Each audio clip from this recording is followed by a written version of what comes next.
The last thing I felt was cold steel going through my back. Not a quick death. Slow. Like he wanted me to feel every second of it. I turned around and saw his face. Marcus, my best friend, the man I had pulled out of 3 dungeons, 2 collapsed towers. He was smiling. Not the nervous smile I knew from all those years together. The other one? The one you only show someone you will never see again. Nothing personal, Ren, he said quietly. You were just in the way. Behind him stood the rest of my party, all 6 of them. Nobody moved. Nobody said a word. I had known these 6 people for 7 years. I had bled for every single one of them. I hit the dungeon floor. The stone was wet and freezing.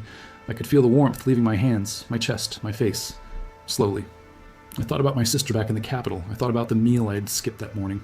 Small things, final things. Then I thought, I should have seen this coming. And then I thought nothing at all. The cold took everything, and I was gone. I woke up to sunlight and the smell of cheap soap, which was deeply confusing, because I had been completely, certainly dead. I sat up so fast I nearly fell off the narrow bed. Small room, cracked ceiling, 1 window, a mirror on the far wall, cloudy with age. I walked to the mirror on legs that felt wrong, too light, too young. I looked into the glass and my stomach dropped to the floor. 20 years old, short, dark hair, a jaw that still had hope in it, shoulders that had not filled out yet. This was my old face. My name is Ren Calloway. I was 26, and the highest ranked solo hunter in the kingdom. And now I was 20 again, standing in the exact room I lived in before any of that happened. Before the dungeons, before the rank, before Marcus. Someone had put a blade through my back, and instead of dying, I had gone backwards in time by 6 years. I sat with that for a moment. Then I thought about Marcus. Smile. The warmth that came back into my chest was not relief. It was something that would burn for a very long time. Outside the window, the capital was loud and bright and had no idea anything had changed. Merchants shouting, pigeons, kids running. 6 years ago. Which meant the Eastern Gate dungeon had not opened yet. The one that made me valuable enough to matter to his plan. I had 6 years before the moment Marcus needed me. 6 years before he would try to use me the same way he had the first time. I was not going to spend them the same way. Not even slightly. Last time, I ran to the guild and signed up for rat tunnels. E-class. I got dressed, counted the coins on my desk. 11 copper, 1 silver. The exact amount I remembered having at this exact moment. Last time I was broke and aimless and had no idea what was coming. No idea who would eventually decide I was useful and then disposable. This time I knew every name, every date, every move on the board. I pocketed the coins and walked out the door without looking back. The guild hall smelled exactly as I remembered. Sweat and old leather and someone lunch that had been sitting out way too long. The quest board was covered in papers, E-class and D-class, with little notes about experience requirements and party minimums. I walked past all of them without slowing down, straight to the registration desk. I looked the clerk in the eye and did not blink. He had ink on his fingers, and the expression of a man who had heard every possible excuse from every possible desperate newcomer. Rank assessment, I said. Solo, D-class. He looked at me the way people look at a stray cat that has wandered into a formal dinner. Kid, he said slowly. Most people start with E-class. You sure about D? I am not most people, I said. He stamped the paper, firmly. 3 days later, I walked into the D-class assessment dungeon with 11 other candidates, all of them in far better gear than me. Every single one had a party. Every single one had equipment that cost more than 6 months of my rent. I had a second-hand sword, and 6 years of memories that none of them had. The proctor explained the rules. Survive, reach the boss chamber, defeat it, if possible. The others rushed in through the main corridor, making every mistake I remembered making the first time I came through here. I went left. Shadow wolves track heat, not movement. Most people learn that the hard way on their first run. I pressed flat against the wall and waited. Third corridor has a pressure plate in the floor, slightly raised stone, easy to miss in the dark. The ceiling drops when you hit it. It had taken out 4 people in my original run through this dungeon. I stepped over it in the dark without breaking stride. Easy. By the time I reached the boss chamber, 11 of the 12 candidates were in the safe room, wrapped in warm blankets and shame. One had made it with me, a girl with red hair and an ice element blade who looked slightly annoyed that I had gotten there first. I looked at the boss. A shadow hulk, 8 feet tall, 4 arms, the kind of thing that requires a full D-class party to handle. Last time this exact monster had taken 6 of us 3 hours and cost 2 people their left hands. I rolled my neck, loosened up. This will take about 4 minutes, I said, not to anyone in particular. The red-haired girl stared at me. What? I stepped forward. Shadow hulks track body heat, not motion. Let them swing, dodge right. Their own cold aura drops your temperature for 2 seconds. 2 seconds of invisibility to their senses. 2 seconds is a very long time if you know what to do with a blade. And I knew. 4 minutes and 20 seconds later, the boss dropped. The dungeon shook. Light shifted from red to white. Clearance confirmed. I stood in the silence with shaking hands. Not fear, just the cold the Hulk had been putting out in its last 30 seconds of life. The red-haired girl walked over slowly. She had watched everything without moving once. She looked at me with something unreadable. You have fought one of those before, she said. First time, I said. She stared at me. I am Sarah. Wren. A long pause settled between us. You are an idiot, Sarah said. Going solo on a D-class Hulk with a used sword and no armor. Probably, I said. I'm also impressed. So, she said it like it cost her something. Like she had a personal rule against it and was breaking it just this once. I almost smiled. I remembered Sarah from my first life. She had been in Marcus Circle by the time we were both C-class. I had never known her well. Standing here now, watching her sheathe her blade with quiet precision, I wondered if that had been a mistake worth correcting soon. The assessors handed me my result. C-class ranking. The clerk at the front desk read the result form for a very long time in silence. Then he looked at me, then back at the form. You started 3 days ago, he said. Yes. And you placed C-class. Yes. He stamped it, firmly, like the paper had personally insulted him and his entire family. I took the stamp and walked out into the afternoon sun.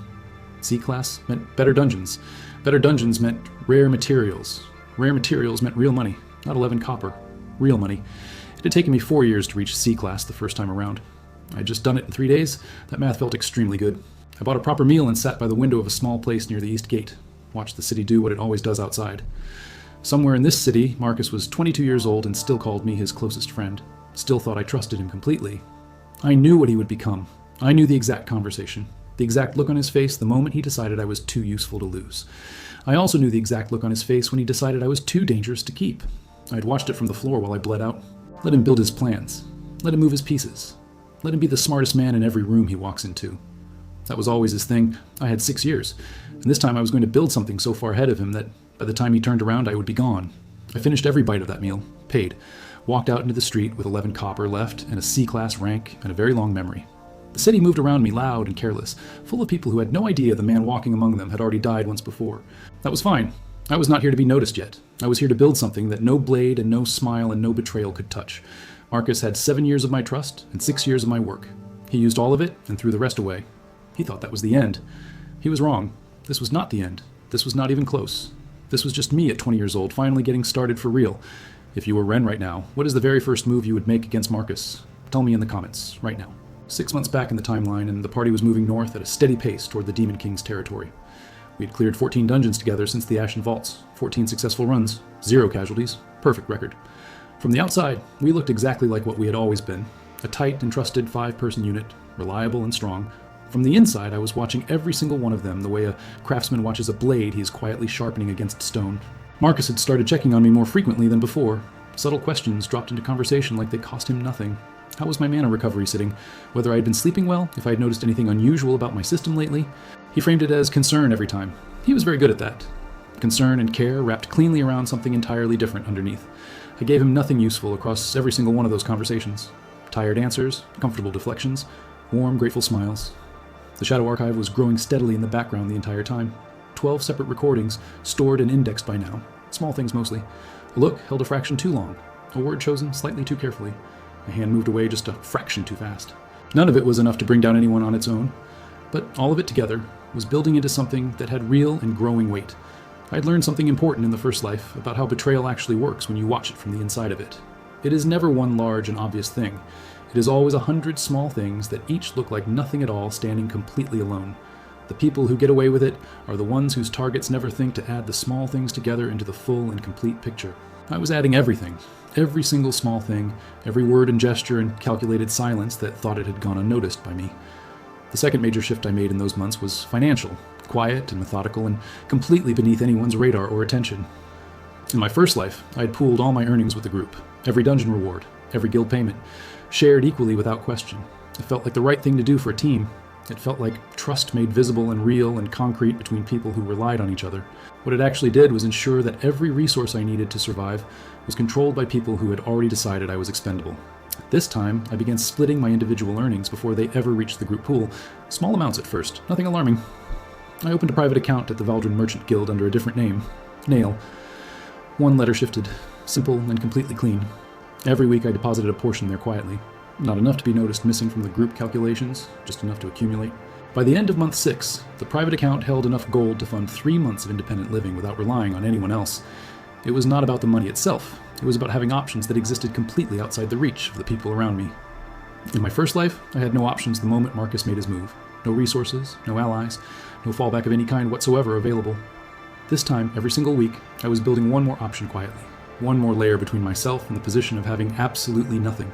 The third thing I changed was my relationship with people outside our party. In the first life, I had kept that circle extremely tight. Marcus had always gently suggested that outside connections were a distraction, that loyalty to the group was what mattered above all else. Looking back, I could see exactly what that advice was protecting. It was not protecting the group, it was protecting his control over me. An isolated support mage with no outside allies and no independent resources was a support mage who had nowhere to run when the time came. This time in every city we passed through, I made quiet and deliberate connections with people who existed outside our group structure entirely. Guild registrars, potion merchants, independent information brokers who worked out of back rooms and asked no unnecessary questions at all. I was not building an army, I was building a network of people who knew my face and would remember it when I needed them to remember it. One of those connections turned out to be more significant than I had initially expected when I first sat down across from him in Veldrin. His name was Doran. He ran a small and entirely unremarkable information brokerage out of a tea house in the merchant district of Veldrin. Small man, quiet voice, the kind of face that people looked directly at and immediately forgot within 30 seconds of looking away from him, which was precisely why he was extraordinarily good at the specific work that he did for the people who paid him to do it consistently. I found him through a guild registrar contact who mentioned him with just enough hesitation to make me want to know considerably more about him. I sat down at his corner table on a Tuesday afternoon with nothing but a cup of tea and the Shadow Archive running quietly in the background. I told him I was a support mage interested in acquiring historical information about high-ranking adventuring parties. Nothing specific yet. He looked at me for a long time over his teacup. Then he said something that told me immediately he was going to be genuinely useful to me. You mean you want to know which S-class parties have fractured in the last decade, and exactly what the internal cause of each fracture was? Not a question. A statement, said with a complete calm of someone who had been asked the same thing in different words many times before. I put a small pouch of gold on the table between us. He did not look at it. He looked at me, and he began talking without being asked to. 4 S-class parties in the last 12 years had fractured during or immediately following a major raid on a high-tiered dungeon or boss. In 3 of the 4 cases, the fracture had been preceded by a quiet internal shift in how resources and credit were being distributed. In every single one of those cases, the person who had been the group's primary support or healer had ended up with the very worst outcome. Doran said it without any particular emotion attached to it, like he was reading entries from a dry historical record, completely matter-of-fact. Support roles are structurally the most vulnerable position in any high-tier party. High output, low individual leverage, easy to isolate. I drank my tea and listened and let the Shadow Archive capture every word he said for potential future use, if it became relevant enough. Before I left, I asked him if he could flag any current high-tier parties showing similar internal resource shift patterns to the historical cases. He looked at me again with the same long and completely unreadable professional assessment that appeared to be his permanent default expression. I already have one flagged, he said. Has been flagged for approximately 4 months. I was wondering when someone involved would come ask. I put another pouch on the table. He pushed it back toward me, said he would send the full report to a dead drop address I gave him instead. 3 days later, the report arrived at the drop. 14 pages, detailed and sourced and cross-referenced against guild financial records. It documented a pattern of resource redirection inside our party, going back further than I had realized or tracked in the archive myself. Marcus had been quietly building a separate financial reserve for himself and Elena for nearly 8 months, before I had even come back, which meant that in the original timeline he had been running this exact plan even longer than 6 years. He had been planning from the start. I sat with that information for a full evening before I filed it into the archive alongside the 14 pages and said nothing to anyone. I had suspected it. Knowing it as documented fact was something slightly different from suspicion. Quieter, colder, more completely settled. The dungeon runs continued. The party dynamic on the surface remained exactly what it appeared to be from any outside observation point. We fought well together. We always had. That was the genuinely complicated part of all of it that I had not fully expected to feel again. Marcus was a brilliant tactical mind in the field. Watching him direct a fight was something close to watching a craftsman at peak skill. Elena's archery at full range was precise enough to make experienced fighters stop mid-combat just to watch a single shot land perfectly. Ren, under pressure, became something that obstacles simply broke against, steady and immovable in a way that very few tanks ever managed. Even Lyra, who I had every reason to feel nothing warm toward, had a genuine and instinctive feel for battlefield priority that was rare. They were good. All 4 of them were genuinely and measurably good at what they did inside a dungeon environment. That was simply true. What they were not good at was seeing what was sitting directly underneath the surface of the person standing right next to them every day. The Void inscription development was progressing ahead of the pace I had originally set for it during those early pre-dawn practice sessions. By the end of month 7, I could hold a stable boundary seal on a space roughly the size of a large room for approximately 40 seconds. 40 seconds was not enough to do what I needed it to do when the time eventually came. not even close to sufficient for that final purpose, but the progression curve on Void Inscription was not linear the way most magic branches developed across standard practice time and effort. The early stages were deliberately slow and discouraging by design. The branch had been structured that way to filter out casual practitioners. Once a practitioner passed a specific internal threshold of development, the curve shifted sharply and the gains began compounding on themselves. I had crossed that threshold quietly in month 6, without making any visible change to my outward behavior or reported system development status. The 40-second seal at the end of month 7 became 90 seconds by the middle of month 8, then 4 full minutes by month 9. I was not telling anyone about any of this, not a word to anyone in the party, not a single mention to Doran or any of my outside contacts. The Shadow Archive and the Void Inscription were the two things that existed entirely and completely outside of anyone else's knowledge. Those two things were the foundation that everything I was building rested on entirely. They did not get shared. Not with anyone. Not ever. 8 months back in the timeline, we reached the city of Thornwall, a fortress city sitting directly on the border of demon territory. The atmosphere in Thornwall was different from every other city we had moved through on the route north toward the Demon King's domain. Every person on the street carried the specific kind of tiredness that comes from living too close to something dangerous for too many years. Soldiers in worn armor. Merchants with eyes that checked exit routes automatically without thinking. Children who were far too quiet for their age. The Adventurers Guild in Thornwall was 3 times the size of any we'd seen before and packed to the ceiling at every single hour of the day. High-tier parties everywhere, S-class markers visible on guild badges across the main hall, a serious concentration of power in one location. And for the first time in this new timeline, I saw something I had not seen before. Something that had not happened in the original version at all. Sitting at a corner table in the guild hall, nursing a drink and reading a map, was a woman I recognized from historical guild records only. Her name was Sarah Voss. Ranked S-class, independent operator. No permanent party affiliation recorded in any guild system I had ever accessed. In my first life, she had not been in Thornwall when we passed through. I had read about her afterward in archives. I had never met her directly. In this timeline, she was sitting 12 feet away from me at a corner table, and I had no clear idea yet what that difference actually meant. Marcus noticed her approximately 4 seconds after I did. I watched his attention shift from the map on our table to her position without pause. He leaned toward me slightly, kept his voice low and casual. Sarah Voss, independent S-class. Rumor says she works alone by choice, not necessity. Meaning she is strong enough to not need anyone else, Elena said from across the table. Her voice had a specific quality I recognized clearly. That particular tone Elena used when she was evaluating a potential threat or competitor and deciding carefully how seriously to take them. I said nothing. I watched Sarah Voss read her map. She had the quality that genuinely dangerous people sometimes have in quiet, unguarded moments. The quality of appearing completely relaxed while simultaneously processing everything in a 20-foot radius with full and detailed attention. She looked up from the map at that moment. Not toward Marcus, not toward Elena. Directly and specifically, and without hesitation toward me. We held eye contact for approximately 3 seconds. Then she looked back down at the map, as if nothing had happened between us at all. Marcus was still talking about her across the table. Guild history, raid record, rumored ability classification, all the things I already knew. I heard everything he said and registered it, and gave him appropriate responses, and thought about something entirely different behind my expression. She had looked at me. Not the S-class fighter at our table, not the A-class archer, the B-rank support mage. She had looked specifically at me. People who operate at Sarah Voss's level do not make that kind of direct eye contact by accident or without a clear reason behind it. Ever. I filed the moment in the archive and let it sit without drawing any immediate conclusions from it. Patience. Note it and wait and observe.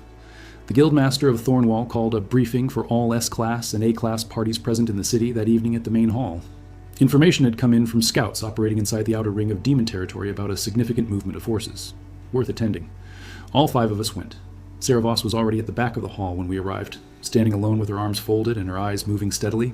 The Guildmaster was a broad man named Holt, with the kind of voice that could carry across a battlefield without any amplification at all. He laid out the scout report efficiently. A Subcommander level demon had established a forward position 15 kilometers inside the border. Not the Demon King, not a general, a Subcommander. But this particular type was a significant and growing problem for Thornwall's position. The Subcommander had the ability to corrupt and animate the terrain itself across a large surrounding area, making the land actively hostile. If allowed to fully establish the forward position, the corruption would spread and make the approach to the Demon King nearly impossible to complete. Multiple parties had already attempted to reach and eliminate the Subcommander. None of them had made it back out of the corrupted zone intact. The Guildmaster paused, looked across the room, said that any party willing to attempt the elimination would receive maximum guild compensation. Marcus looked at me across the hall. I already knew that look. In the first life, I had seen that exact look before every major commitment he made. It was the look he used when he had already decided something and was checking to see if anyone in the group was going to push back at all. I gave him nothing back. I kept my face open and calm and waited to see what the rest of the full room would do before I committed to anything. Sarah Voss spoke from the back of the hall. Her voice was quieter than Holt's, but the room went completely silent for it in a way it had not for Holt. The corruption aura the Subcommander projects has a specific internal structure. It targets and amplifies negative emotional resonance in affected individuals. Meaning the stronger the suppressed conflict within a party, the faster the corruption spreads through the group under sustained exposure to the aura. The hall was quiet for a beat. Then Holt nodded and confirmed that this matched what the surviving scouts had managed to report before collapsing. So parties with internal tension are specifically and actively at risk in the corruption zone, Sarah Voss said. More so than solo operators. She said it to the room, but for just a fraction of a second her eyes moved directly to our table, then moved away again, smooth and unremarkable. I felt something shift very slightly in my assessment of Sarah Voss and what her presence in Thornwall at this specific moment might actually mean. Marcus stood up, announced that our party would take the elimination assignment, said it the way he always announced decisions. Already decided. Nobody at our table had been consulted, nobody had agreed. It had simply been declared, and therefore, it was what we were going to do, as always. In the first life, I had never noticed that particular pattern clearly because I had been too close to it and too trusting to see the shape of it. Now I could see the shape of it very clearly. Every major decision affecting the entire group had always come from Marcus, and only for Marcus. I let it go without comment. The Subcommander assignment was actually useful for my own purposes, regardless of how the decision had been made. The corrupted zone would be a genuine test of how far the void inscription had developed under real controlled field conditions. I wanted that data. We departed Thornwall the following morning at first light, 4 hours of travel through increasingly deteriorating landscape toward the border position. The corruption was visible before we could feel it. The trees changed first, wrong colors at the leaf edges, wrong angles on the branches. Then the ground itself started feeling slightly off under each step. Not unstable exactly, just wrong in a way that was difficult to describe with precision. And then the emotional component arrived. Subtle at first, a heightened awareness of every unresolved tension sitting compressed inside my chest. The months of controlled patience. The recordings stored in the archive. The sword in my back replaying in sharper detail than it usually did. I had expected this from Sarah Voss's description in the hall. I had prepared for it specifically. I had a containment structure built into my void work for it. I activated the containment structure the moment the emotional amplification began registering, and the archive's tracking confirmed the aura engaging. The others were not as prepared for it as I was. I could see it happening to each of them in real time as we moved deeper into the corrupted terrain. Ren's jaw was tighter than it should have been for a routine approach march. His grip on his shield adjusted every 30 seconds without reason. Elena's eyes were moving faster than the actual threat level of the environment warranted, processing something internal far more than anything external. Lyra had gone completely quiet. She was normally somewhat quiet in general. But this was a different quality of quiet, contained and pressurized. And Marcus was performing composure the way an actor performs composure when they have momentarily forgotten they are still on a stage. The mask was there. All the familiar features of his careful and practiced presentation were in place and functioning exactly as designed by him. But underneath the presentation, something was pulling at the very edges of it. The corruption aura was finding something real to work with beneath the mask. I filed every single observation into the archive as we walked and said nothing and kept my containment structure running without drawing attention to it. We reached the Subcommander's position at the center of the corrupted zone 3 hours after entering the affected terrain boundary together. It was larger than the scout report had suggested. The corrupted area around it pulsed with a dark energy that was visible to the naked eye. The Subcommander itself was a tall, angular figure made of compressed dark matter and corrupted bone, standing at approximately 12 feet in height. It turned toward us when we entered the clearing. Red eyes, the specific quality of cold intelligence in them that distinguished commanders from standard demons. Marcus called the formation standard 5-point engagement, me at center for maximum heal coverage, everyone else at their established field positions. I moved to center position and brought up my standard support array as expected, and began running the secondary void inscription structure underneath it quietly. Not deployed, just prepared, sitting loaded and ready underneath the visible support magic, like a second door existing quietly behind the first one. The fight opened hard. The Subcommander was fast for something that large, and the corruption aura it projected in active combat was extremely intense. Ren took the first hit directly to his shield, and the impact drove him back 3 full steps before he found his footing and locked back in solid. Elena's first volley of arrows landed across the Subcommander's torso in clean groupings. The demon registered the hits and adjusted its position. Marcus moved into a flanking approach from the left, reading the fight the way he always did in the field. Calculating, precise, genuinely impressive. Lyra was providing secondary healing support from the rear position. Her timing was good. Her priorities were reasonable. She was doing her job well. I was doing my job. Heal buffs running on all 4 of them. Formation reinforcement holding the group's collective defense above baseline consistently. And I was watching the Subcommander carefully, tracking everything it did, how it moved, how it prioritized targets, what its attack rhythm actually was. Because in my first life, we had fought this exact Subcommander, and I had watched Marcus read its pattern and develop the counter in real time together. This time, I already had the counter.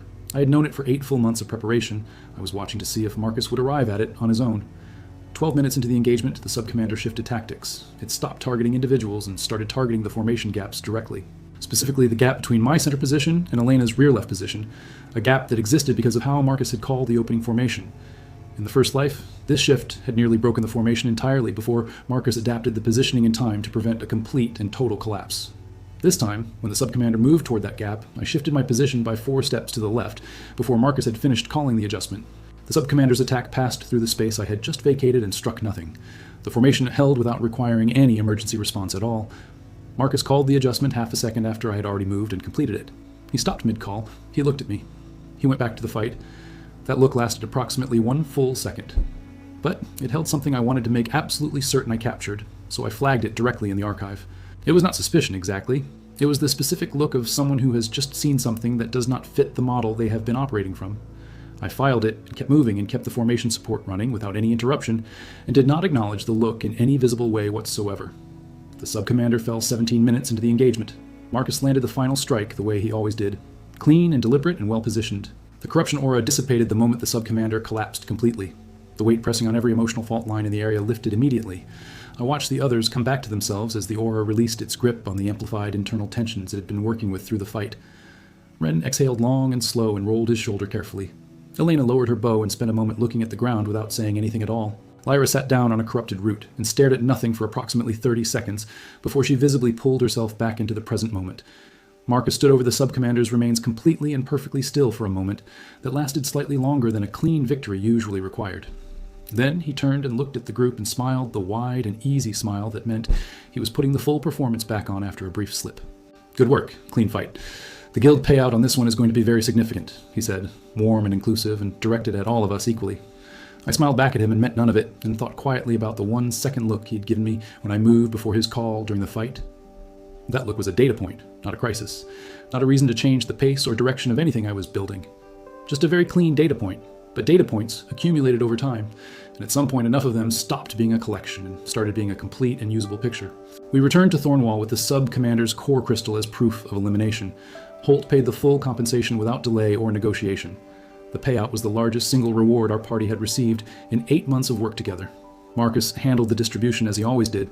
He split it 4 ways equally and handed each person their share with the easy generosity that had always been one of his most effective performed qualities. I took my share with a genuine smile and deposited a quarter of it into the nail account at the Merchant Guild the following morning. As always, I did. That evening I was sitting alone in the guild hall's lower common room when Sarah Voss sat down directly across the table from me without asking permission. She put a cup of tea in front of me that I had not ordered, put one in front of herself, looked at me with the same direct and undecorated quality as before. "You moved before the call," she said. No introduction, no preamble of any kind, straight to the specific thing she had apparently come to address directly. I looked at her steadily across the table. The gap was forming. I read the Subcommander's weight shift and anticipated the targeting adjustment. I said, "That is a support mage's read," she said back. "Not a standard one. That is the kind of read that comes from having been in that specific fight previously." I said nothing back to that. I drank the tea she had placed in front of me and kept my expression exactly where I needed it to stay, open and unbothered. She looked at me for a long and quiet moment. Then she said something that rearranged several things I had been carefully holding in their established positions. "I have been watching your party for 4 months, Kale, since Valdrin. What I have seen does not match what this party's internal dynamic should look like." I set the teacup down very carefully, not quickly, carefully, the way you set something down when you're making sure your hands are completely steady.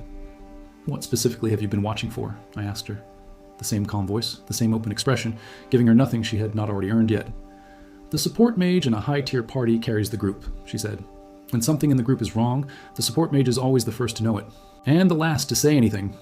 Because the support mage is also structurally the most isolated when the fracture eventually comes," she said clearly. I looked at her. She looked at me. The common room moved around us with its ordinary noise and light and the smell of ale and warm food throughout. "Why are you telling me this?" I asked her directly. Because I genuinely wanted to know the full answer before I decided what to do with any of it. She wrapped both hands around her teacup, looked down at it briefly, then back up at me with the same completely direct and undecorated clear gaze. "Because I was the support mage in an S-class party 11 years ago," she said quietly, "and nobody sat down across from me before it happened to me." The common room kept moving steadily around us both. I kept my expression exactly where it needed to be. And inside the archive, I let the recording run. Not because I did not trust her in that moment. I probably trusted her more than I had trusted anyone in either version of this life I had lived. but because trust without documentation was the exact mistake that had put me on a cold stone floor with a sword in my back the first time around. I was not making that mistake again. Not with anyone at all.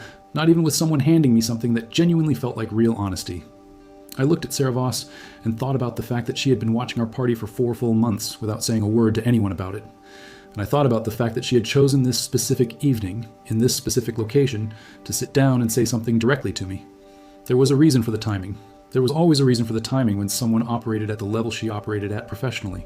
I just did not know yet what that reason was. And until I knew it, she was going to get from me exactly what Marcus got. Patience and careful attention.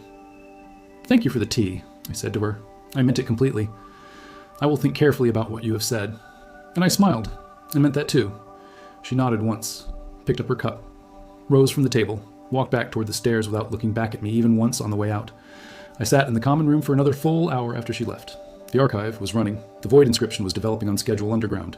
The plan was still intact, every piece of it exactly where I had placed each piece. Nothing disrupted, nothing changed by what had just happened. But Sarah Voss had just become a variable I had not accounted for in any version of the plan I had built across 8 months of careful and quiet work. And in my experience, unaccounted variables were either the thing that broke a plan completely or the thing that made it something far more powerful. I did not know yet which one she was, but I was going to find out. At the pace, I decided. Not at anyone else's pace, not even hers. I finished the tea she had brought me, set the cup down cleanly, stood up, walked to my room, and slept better than I had in a very long time. Drop a comment and tell me what you think Sarah Voss is actually after, because I have a feeling this gets more complicated before it gets clean. I gave myself exactly 3 days to think about Sarah Voss before I made any decision about what to do with her existence in my timeline. 3 days of watching her move through Thornwall the way I had learned to watch everything, quietly, without making it visible that I was watching. She did not seek me out again during those 3 days. She did not attempt to make contact with anyone in our party. She simply existed nearby, which told me something useful. A person running a manipulation does not give their target 3 days of silence and space after the opening move. A person who said something honest and then stepped back to let it land does exactly what Sarah Voss had done. She said it, then she waited. On the morning of the 4th day, I walked into the tea house where Dorn worked and asked him to pull everything he had on Sarah Voss specifically. He looked at me the way he always looked at me when I asked for something that was going to cost considerably more than a standard information request. I put enough gold on the table to cover the look. He nodded and told me to come back in 2 days. I thanked him and walked back to the guild hall. The report came back on schedule. 11 years ago, Sarah Voss had been the primary support mage for a party called the Iron Meridian. S-class ranked, 4 other members. One of them a combat leader with an exceptional tactical reputation across 3 regions, named Calder, well-documented career. The Iron Meridian had been on the final approach to a regional demon lord when the fracture happened. 3 days from the target, 3 days out. Calder had arranged for Sarah to be separated from the party under the pretense of a scouting assignment that did not actually need to be done. While she was gone, the other 3 completed the raid, collected the demon lord's core, claimed sole credit with the Alliance registry, all 4 shares. Sarah had returned to find the raid complete, the credit filed, and her name removed from every official record of the Iron Meridian's final mission. The party dissolved immediately after. Each member went separate ways with their individual portions of the credit and the reward and the history. Sarah had filed a formal dispute with the Alliance registry. It had gone nowhere. 4 S-class witnesses against 1 B-rank support mage's testimony. She had spent 2 years after that working independent contracts, building her rank back up from the outside through sheer accumulated performance. She was S-class now, not because a party had carried her there, but because she had climbed every single step of it entirely on her own terms. That detail sat with me for a long time after I finished reading the report. I filed it in the archive alongside the rest of Dorn's documentation. Then I went and found her, sitting at the same corner table in the guild hall with the same cup and the same map and the same quality of alertness. I sat down across from her without asking, put a cup of tea in front of her that she had not ordered. She looked at it, then she looked at me. The corner of her mouth moved. Not quite a smile. Something smaller than a smile, but more genuine than most smiles I had seen in either life. Calder, I said. 1 word. That was all I said. I wanted to see what 1 word would do when it landed on someone who had been carrying it for 11 years. Her hands around her cup went still for exactly 2 seconds. Then she picked it up and drank from it calmly and set it back down without looking away. "You did your homework," she said. Not defensive, not soft either, just a statement of fact from someone who had expected this and prepared for it. "I do my homework on everyone," I said back. "It is one of the things I changed when I got a second chance to do things differently than the first time." She looked at me for a long moment with something in her expression that was not quite surprise, but was adjacent to it in a way that read clearly. "Second chance," she said. Not a question. The specific tone of someone who has just heard a phrase that means something very precise and personal to them. "How long ago?" she said. Still not a question. She was not asking me to confirm it. She was asking me to tell her how far back the return had landed. 6 years prior to the event, I said. I watched her face while I said it, watching for any flicker of something that did not belong in that moment. There was nothing that did not belong. What I saw instead was the expression of someone receiving confirmation of something they had already suspected. I went back 4 years, she said quietly. The first time I tried to change the outcome, I moved too fast, and Calder noticed the pattern too early. I held completely still on the outside. On the inside, something was rearranging itself rapidly, and without asking my permission before doing so. She had been reborn, not once. She had gone back a second time after the first attempt failed, which meant she understood the system in ways I did not yet. The second return, I said carefully. How did you get a second one? Because the voice had not mentioned that possibility when I had said yes. You have to ask for it specifically before you die the second time, she said. Most people do not know to ask. They just accept the first return as the only one. I thought about the sword going in, the cold stone floor, the single white space, and the voice and the question it had asked me. Do you wish to return? I had said yes immediately. I had not asked any follow-up questions. I had not asked about terms or limits or whether there was a second option available. What did the second return cost you? I asked her. Because nothing in the system came without a cost. That had been true of everything I had seen so far. She set the cup down on the table very precisely. The compensation ability from the first return is cleared. You start the second with nothing extra attached. No shadow archive, no void inscription, no head start of any kind beyond the knowledge I carried back in my own memory. That was the trade for a second chance.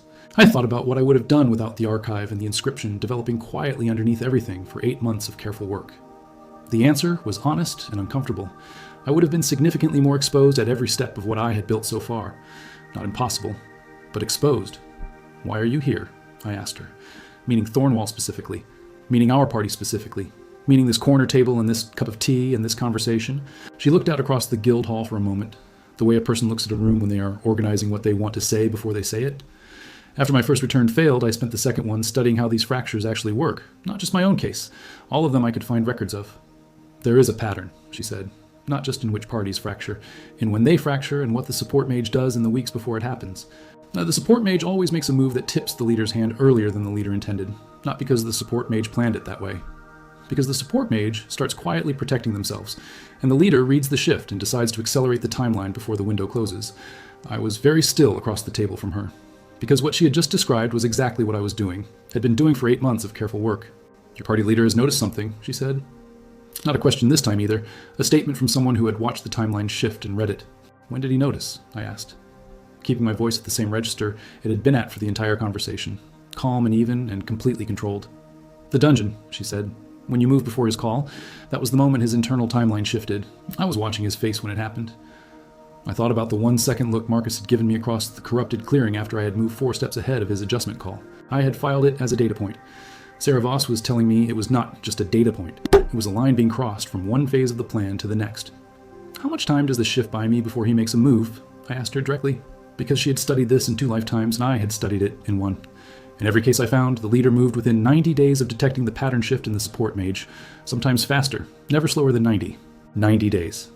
I had been operating on the assumption that I had the full remaining timeline before the throne room, approximately 16 months from now.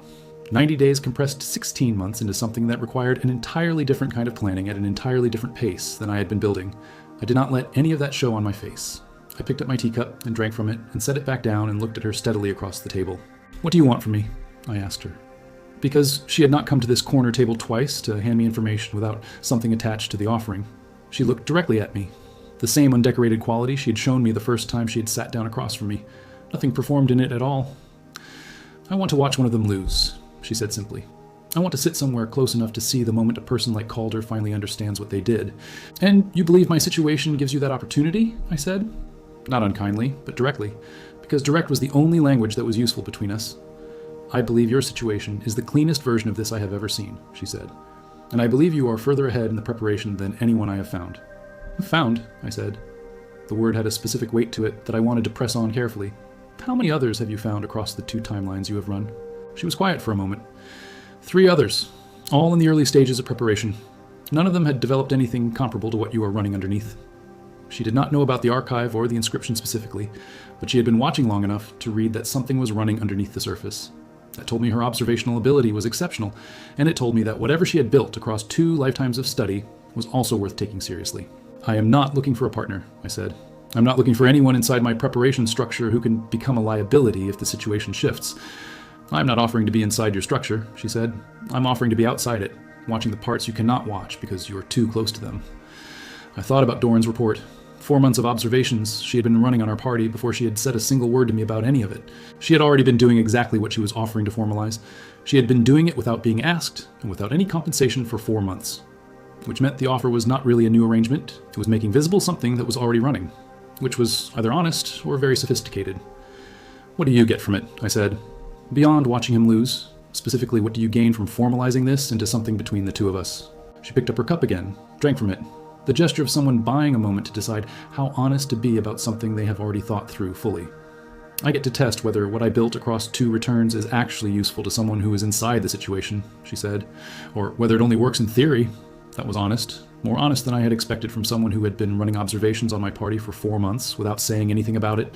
It was the kind of honesty that is only available to a person who has already lost enough times to stop caring about performing confidence they do not fully have. I looked at her for a long moment. The archive was running. The void inscription was sitting in its current state of development underneath my standard build. Everything I had built was intact. Everything was positioned exactly where I'd placed it. Nothing Sarah Voss knew could touch any of it without my allowing it. You stay outside the structure, I said. You report what you observe, but you do not advise on decisions inside the structure. Those stay mine entirely. You do not tell anyone in or out of my party about this arrangement under any circumstances at all. Not Doran, not anyone you have contacted elsewhere. She nodded once at each condition without any visible hesitation on either of them, which told me she had already thought through both before sitting down today. And if your observations conflict with the decision I have already made and committed to, I said, you bring me the conflict and I decide what to do with it. You do not override. You do not redirect. You bring it to me and I make the call. Those are the terms. All of them. Do you agree to those terms as stated? She held my eyes for a full 5 seconds. Then she extended one hand across the table. Not a guild contract, not a formal binding. Just a hand extended across the table. I looked at it. I thought about the cold floor and the sword and the things I had promised myself I would never do again in this life or any other version of it. Then I reached across and shook her hand, because she had been sitting in 2 lifetimes of her own cold floor. And sometimes that is enough of a credential. One more thing, she said, pulling her hand back.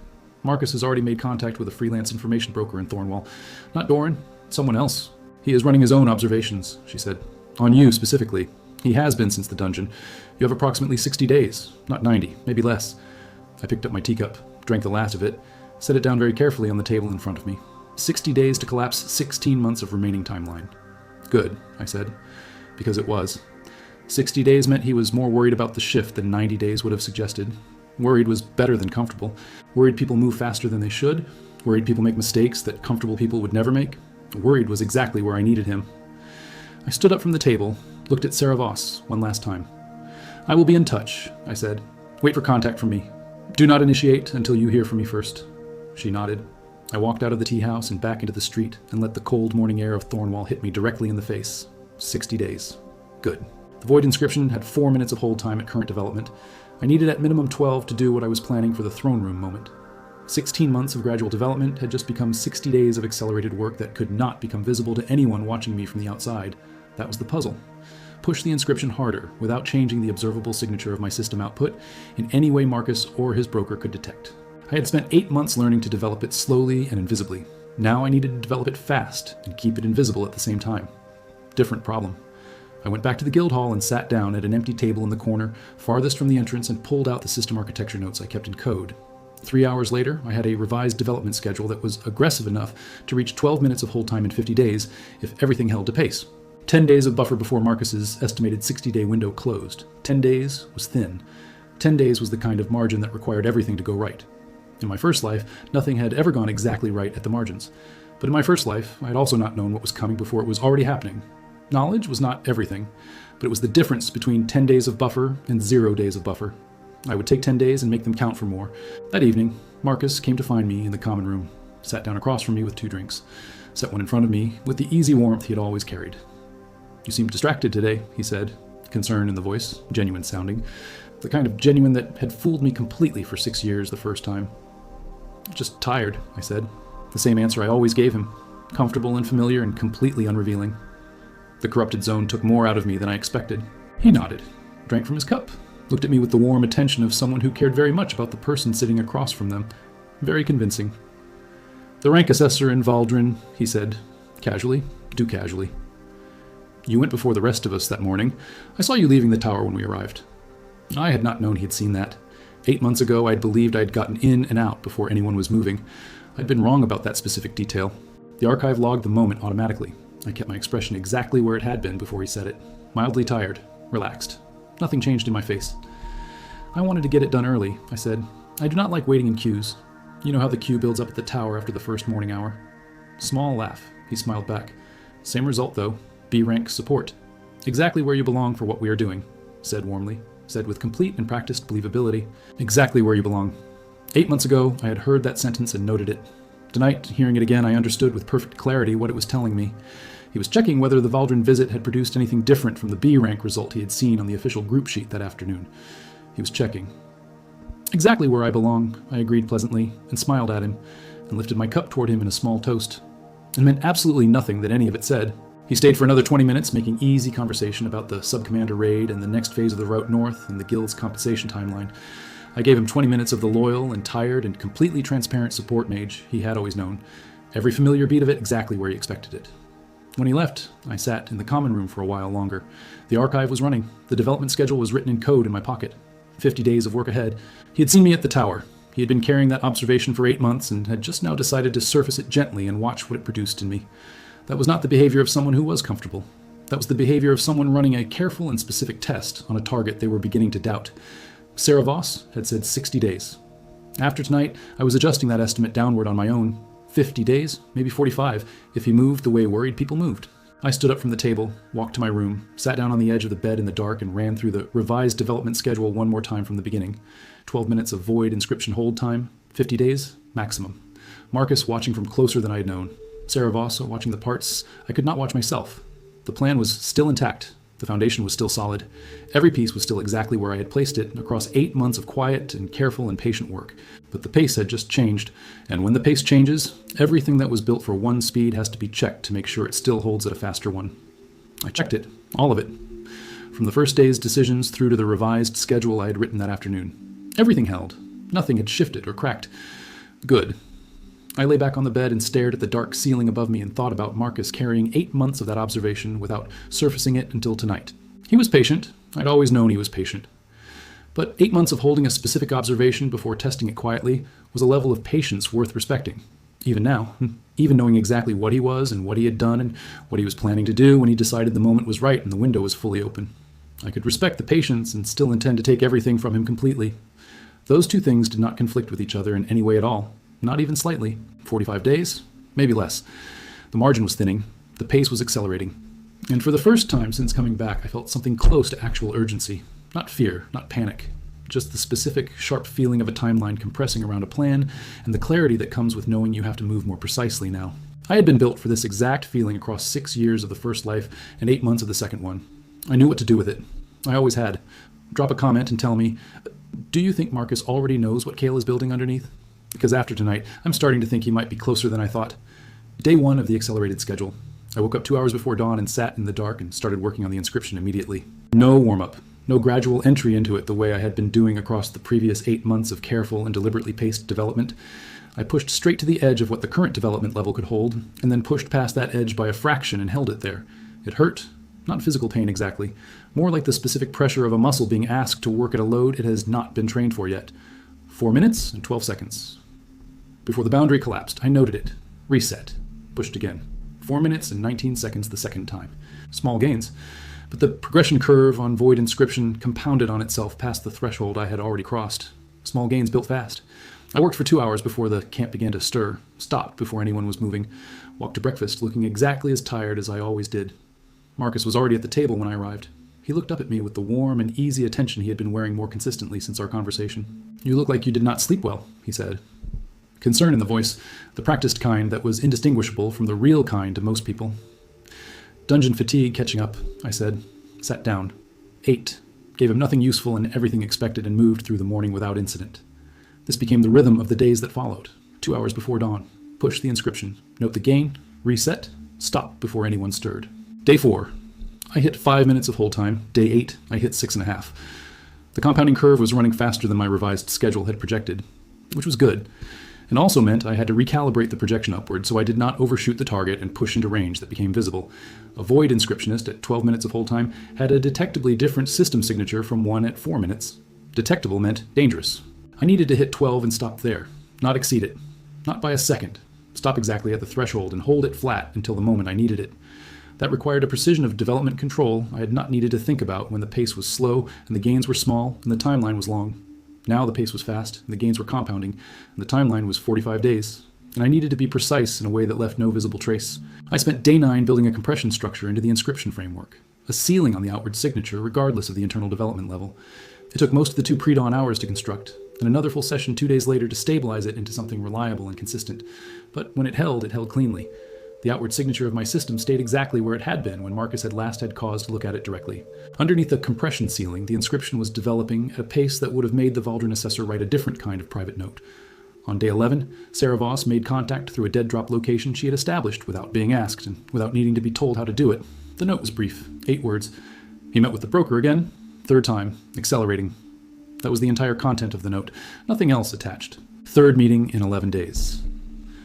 Marcus was running his own accelerated observation schedule in parallel with whatever I was building on my side of things, which meant he had made a decision internally, not to move yet, but to build toward moving. The 60 days Sarah had estimated was already compressing further. I sent a note back through the same drop. 4 words. Continue current observation pace. No other instructions. She did not need other instructions from me. Day 15. 7 minutes and 40 seconds of hold time on the inscription.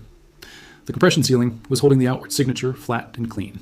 The dungeon runs continued. We had cleared 2 more since Thornwall on the route north, both clean, both well within our established capability range. Marcus was watching me more carefully in the field than he had before the corrupted zone engagement. I could feel it without being able to see it directly. Not overtly. He was too precise for overt.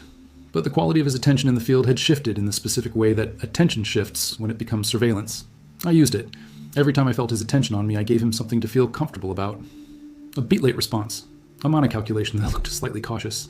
Small signals that said the B-rank support mage he had always known was still exactly the B-rank support mage he had always assessed him to be. Nothing changed.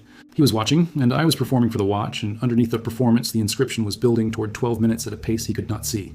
Day 22, 9 minutes and 3 seconds. Ahead of the revised schedule, the compression ceiling was still holding cleanly, no signature leak detected. Doran sent a note through his own channel, separate from Sarah's drop. 2 lines. The broker Marcus was using had submitted a formal inquiry to the Alliance Registry. The inquiry was about the process for amending party credit assignments on major raid completions, specifically whether a deceased member's credit could be reallocated. I read that line twice, then I read it a 3rd time. Then I set the note down on the table in front of me and sat with it for a full 5 minutes before moving. Deceased member. He was not planning to leave me behind on the throne room floor the way I had initially assumed based on the memory of the first life. He was planning something that required me to be formally dead before the final credit assignment, which meant the throne room floor was not the intended location. He was going to move before we reached the Demon King, somewhere on the route north, somewhere that looked like a dungeon casualty or a field accident. The timeline compression was not about securing the throne. It was about removing me from the equation entirely before we reached the point where I was needed. In the first life, he had waited until the throne room because the ceiling formation required all 5 of us to be present until the Demon King was weakened. This time, something had changed in his calculation. Something about what I had been doing across 8 months had made him decide that waiting was no longer safe. I thought about what Sarah had told me about the pattern. The support mage makes a protective move. The leader reads the shift and accelerates the timeline.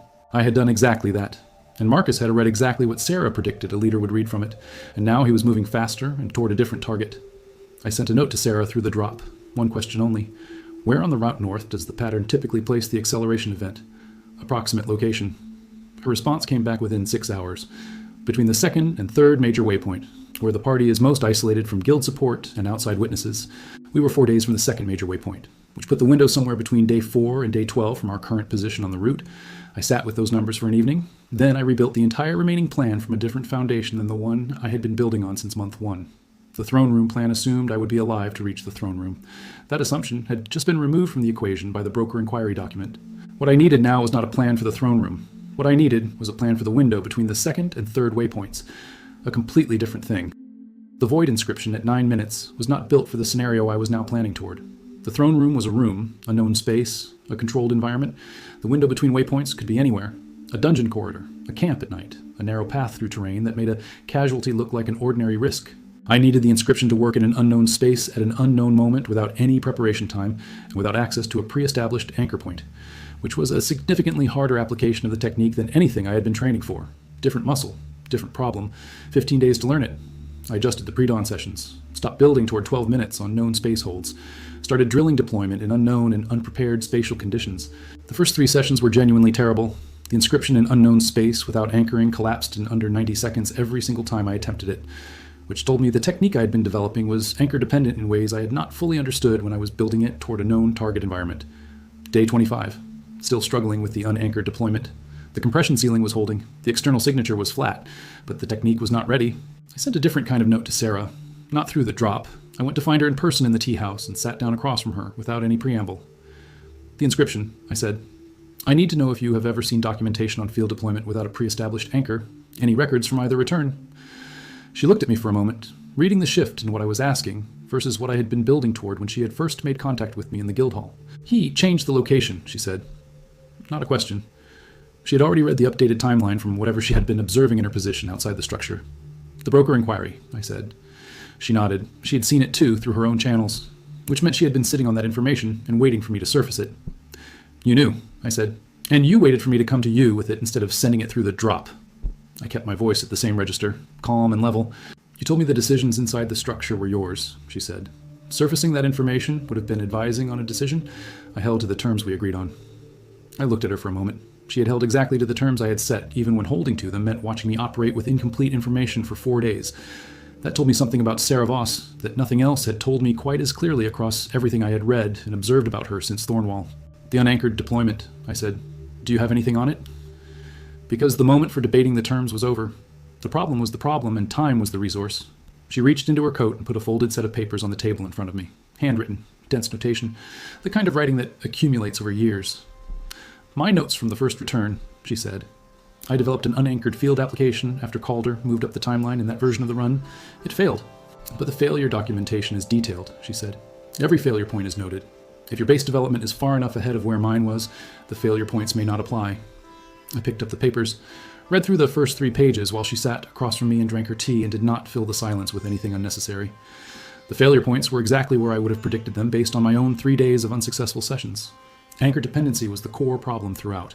But there was a notation on page 7 that I had not predicted and would not have reached on my own within the remaining time frame I was working against.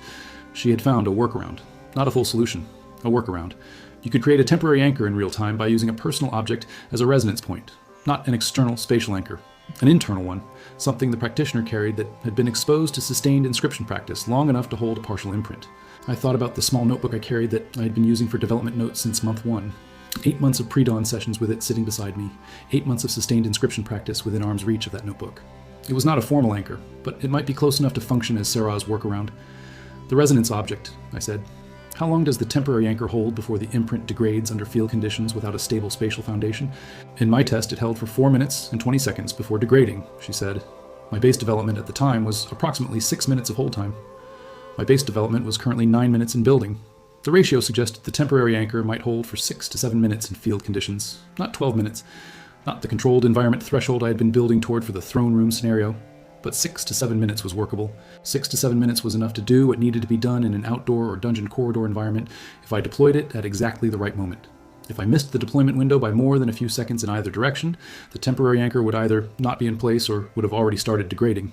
Precision of a different kind than the throne room plan had required. Harder in some ways, simpler in others. The problem had changed. The skill set was adapting. Thank you, I said to Sarah. I picked up the pages. She shook her head slightly to indicate she did not need them back. I put them in my coat beside the notebook. 4 days to the second waypoint, she said. After that, the window opens and stays open until the third waypoint closes it. Approximately 8 days of exposure. I know, I said. I stood up from the table, looked at her one last time across the tea house. She had held to the terms exactly as agreed even when it cost her something. After this is done, I said, whatever you need from the Alliance registry regarding the Iron Meridian and the credit record, I will get it corrected through the archive. She looked at me. Something moved in her expression that was not quite the corner of the mouth shift I had seen before, something larger than that, and quieter. One thing at a time, she said.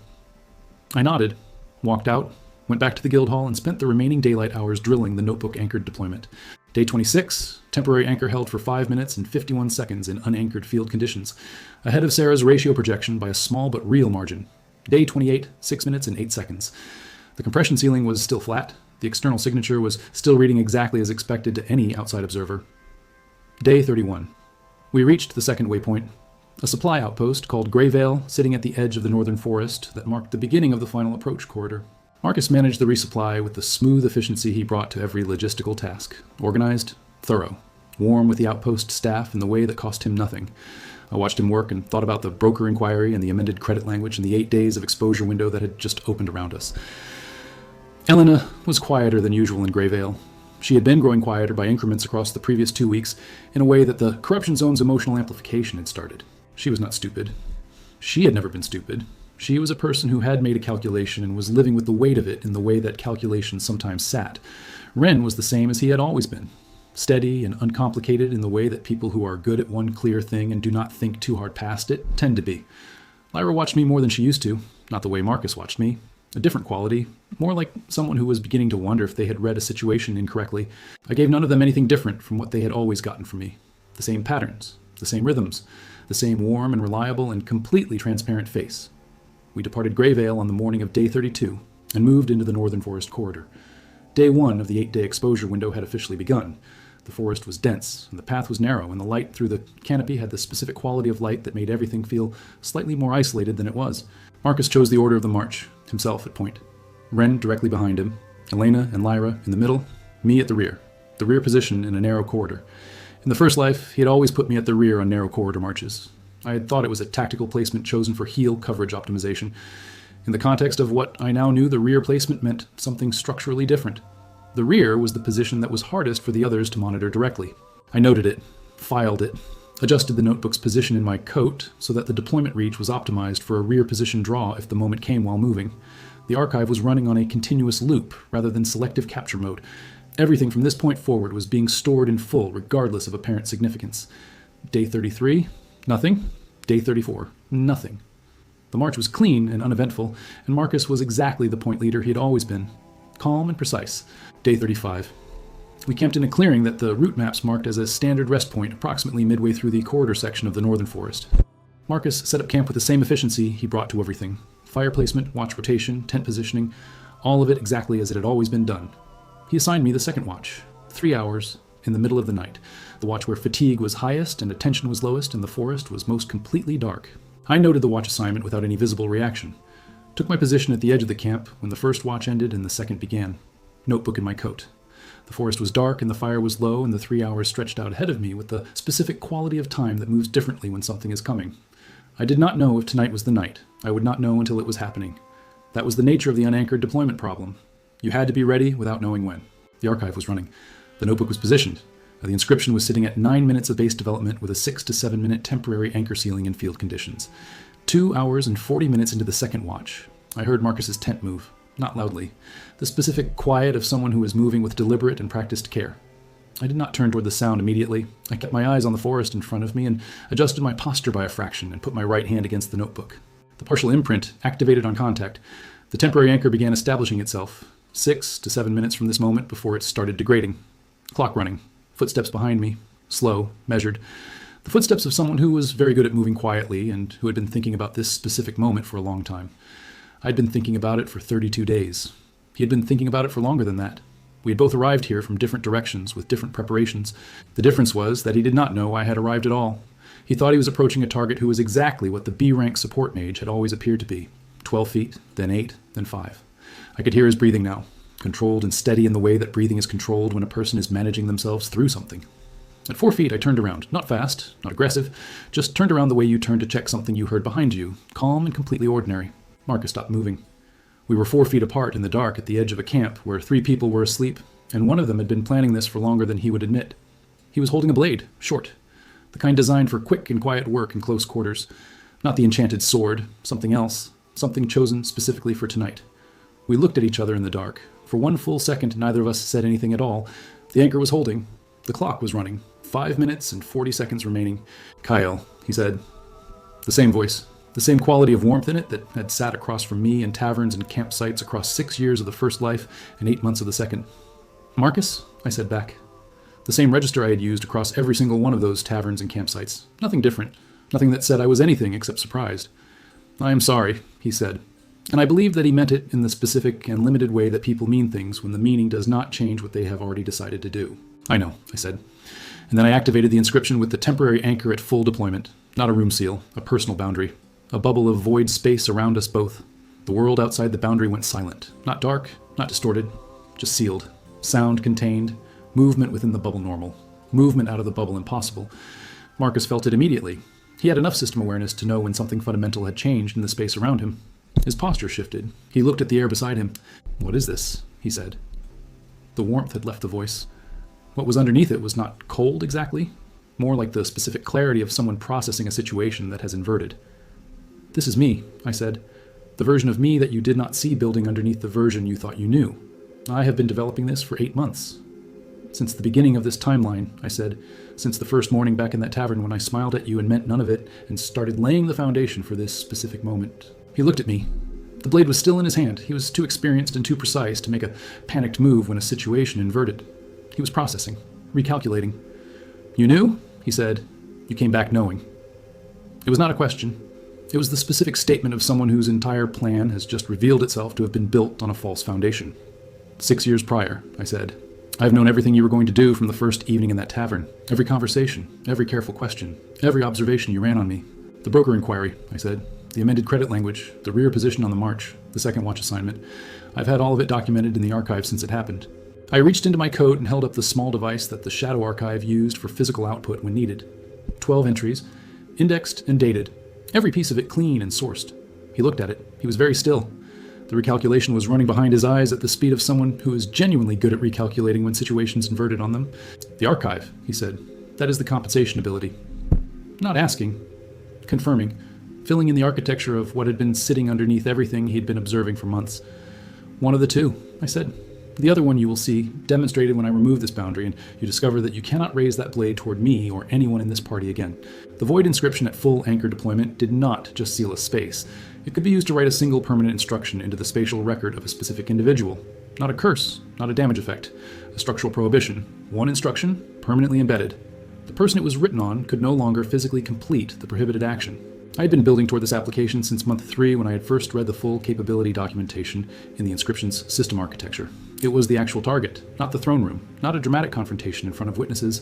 This, a boundary in the dark, a permanent prohibition written into the spatial record of one very specific person.